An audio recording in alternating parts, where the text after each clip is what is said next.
Hi friends, sari cloth తో మనం చాలా తక్కువ ఉన్న క్లాత్ తో పైపింగ్ మనం క్రాస్ గా ఎలా ప్రిపేర్ చేసుకోవాలి, థ్రెడ్ పైపింగ్ బ్లౌజ్ కి అనే దాని గురించి నేను చక్కగా వివరిస్తాను. రండి. ఇది వచ్చేసి మనకి శారీ క్లాత్ అండి. దగ్గరికి పెట్టి చూపిస్తాను చూడండి. చూడండి, శారీలో నుంచి తీసిన క్లాత్. ఇటు పక్క బార్డర్స్ వస్తే తీసేసాను. వన్ సైడ్ నేను శారీలో నుంచి ఒక 4-5 ఇంచులు తీసేసిన తర్వాత మనకి ఇప్పుడు నెక్కుకి, చేతులకి ప్లస్ వీపుకి, ముందు నెక్కుకి అన్నిటికీ మనం వేయాలన్నమాట. ఈ పైపింగ్ సరిపోతుందా అంటే కరెక్ట్ గా సరిపోతుంది. ఇది ఎలా అంటే మనం ఇలాగే ఉంచి తీయొద్దు అనమాట. ఎప్పుడైనా మనం ఏం చేయాలంటే దీన్ని ఇలా ఒక సైడ్ జాయింట్ అనేది చేసుకోవాలి. కొంతమందికి ఏంటంటే శారీలో క్లాతే వేయమంటారు. శారీలో క్లాతే నాకు మంచిగా సెట్ అవుతుంది, వేరేది వేయబాకండి అని చెప్తారనమాట. అలాంటి వాళ్ళ కోసమేనమాట ఇది. ఓకేనా? చక్కగా ఇలా మనం వన్ సైడ్ అనేది స్టిచ్చింగ్ చేసేసుకోవాలి.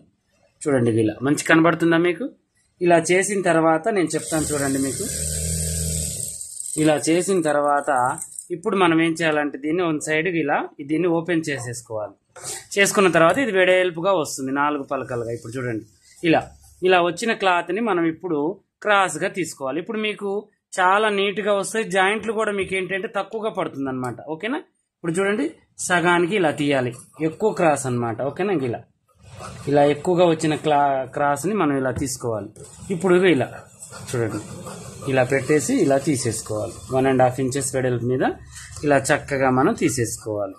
మనం ఎందుకంటే చేతి పనికి కూడా పెడుతున్నామండి. ఇది లోడింగ్ కాదండి, ఓన్లీ మనం ఎగస్ట్రా చేతి పని కోసం అని చేస్తున్నాము పైపింగ్, దానికోసమని. ఓకేనా? ఇలా వెడల్పు తీసేసుకోవాలి. ఇలా తీయడం వల్ల మీకు ఏంటంటే ఎక్కువ క్రాస్ వస్తుంది పీసు, ప్లస్ ఈ సాగే గుణం ఎక్కువగా ఉంటుంది, మనకి చాలా పీసులు వస్తాయి అన్నమాట. ఓకేనా? ఇలా తీసుకొని చూడండి, మీకు కూడా ఎంత చక్కగా మీకు యూజ్ అవుతుందో. ఓకేనా? నెక్స్ట్ వీడియోలో థ్రెడ్ పైపింగ్ ఎలా వేయాలి అనేది చూపిస్తాను, చక్కగా చూడండి.